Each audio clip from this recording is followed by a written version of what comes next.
اشتقت اشتقت إليك يا مدينتي يا أم الرماح، يا من عطرك في البلاد فاح. نحبك ونشتاق إليك دوما يا أم الربيعين، يا من كنت دوما دار أفراح. ساءت الأحوال وصعبت علينا زيارتك، يا مدينة الأنبياء والعلماء والصلاح. كنا عندما تضيق صدورنا بالأسى نزورك، فتمتلئ صدورنا بالانشراح. عسى الله أن يعيد ما ضيعنا بسبب ذنوبنا ونتوب إليه قبل أن نصفق الراح بالراح.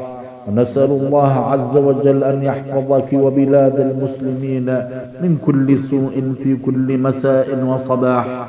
وصل اللهم على سيدنا محمد وآله وصحبه، هم أهل التقوى اشتقت إليك يا مدينتي يا